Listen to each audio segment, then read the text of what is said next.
میرے हुजूर की तो कोई बहन नहीं थी, लेकिन जब हजरत हलीमा सादिया के यहाँ हुजूर गए तो वहाँ हुजूर की एक रजाई बहन का तज़किरा मिलता है जो हुजूर को लोरियां देती थी। नाम शीमा था।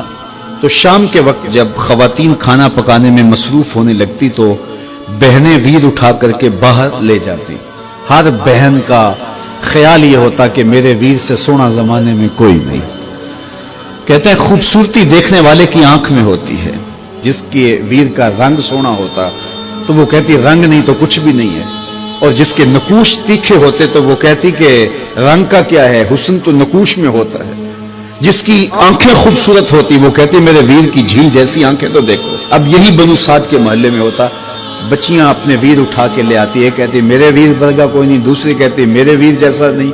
इतने में हजरत शीमा अपना वीर मोहम्मद उठा के ले आते और दूर से कहते नहीं मेरा वीर भी आ गया, तो सबके सर झुक जाते थे। कहते नहीं नहीं नहीं नहीं शीमा तेरे वीर का मुकाबला तो नहीं ना, हम तो आपस में बात कर रही हैं।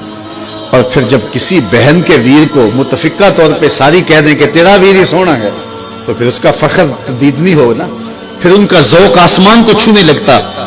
इब्ने हश्शाम सीरत की सबसे पहली किताब, उसमें ये वाक़या लिखा है कि फिर हज़रत शीमा हुजूर को अपनी आगोश में लेकर समेटती और फिर चूमती और फिर वो लोरी देती, और वो लोरी के लफ्ज भी लिखे हैं, रब्बना अब के लना मुहम्मदा हत्ता अराहु याफियम व अमरदा। अल्लाह मेरे वीर मोहम्मद को सलामत रखना। आज ये पालने में बच्चों का सरदार है, कल वो लम्हे आए जवानों का भी सरदार हो। और फिर झूम जाती और क्या खुशी उनकी दीदनी होती। और फिर वो मंजर भी आया कि हुजूर अलैहिस्सलाम मक्के चले गए और ये जवान हुई और फिर उनकी शादी किसी कबीले में हो गई। आका करीम ने ऐलान नबुव्वत किया, 13 साल का वक्त कटा और फिर हुजूर मदीना शरीफ चले गए।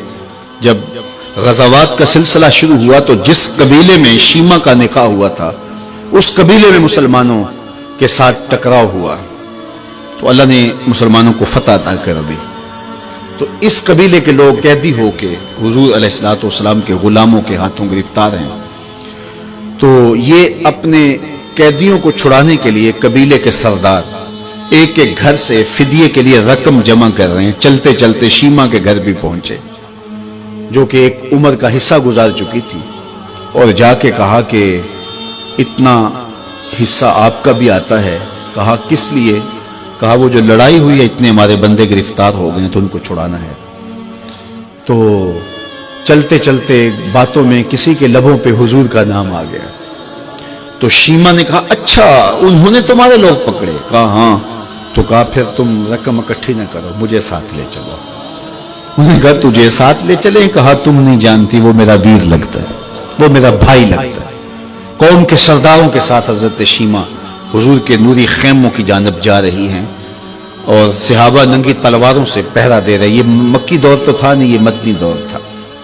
और शीमा कौम के सरदारों को लेकर जब आगे बढ़ने लगी ना तो सहाबा ने तलवारें सौंप दी। रुक जा ऐ देहाती औरत, जानते नहीं आगे पूछा रसूल है, आगे बगैर इज़्न के जिब्रील भी नहीं जा सकते, तुम कौन हो? तो शीमा ने जो लफ्ज कहे वो लफ्ज नहीं है। उसने कहा खल्लू सबीली वालमू अना उख्त नबीयकुम, मेरी राहें छोड़ दो, तुम जानते नहीं मैं तुम्हारे नबी की बाजी लगती। तलवारें झुक गई, आंखों पर पलकों की चिलमने आ गई, रास्ता छोड़ दिया।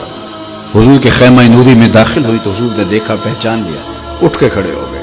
फरमाया बहन कैसे आना हुआ? आपके लोगों ने हमारे कुछ बंदे पकड़े, छुड़ाने आई। तो फरमाया बहन तूने जहमत गवारा क्यों की? तू पैगाम भेज देती मैं यूं ही छोड़ देता, लेकिन तुम आ गई हो, अच्छा हुआ मुलाकात हुई। फिर हुजूर ने कैदियों को छोड़ने का ऐलान किया और कुछ घोड़े और चंद जोड़े हजरत शीमा को हुजूर ने तोहफे के तौर पे दिए। वीरों के दरवाजे पर बहनें आए तो वीर खाली तो मोड़ा नहीं करते, तो हुजूर ने बहुत कुछ अता किया। और फिर रुखसत करने खैमे से बाहर आए तो सहाबा की जमात मुंतजर थी। फरमाया सहाबा जब मैं कैदी छोड़ा करता हूँ मेरी आदत तुम्हें मालूम है कि मैं पहले तुमसे मुशावरत किया करता हूँ। आज ऐसा मौका आया कि मैंने तुमसे मुशावरत भी नहीं की और कैदी भी छोड़ दिए। कहा जो चाहें आप करें, लेकिन क्यों मुशावरत नहीं फरमाई हुजूर? अगर इरशाद फरमा दें। तो फरमा इसलिए कि मेरे दरवाजे पे मेरी बहन आ गई थी।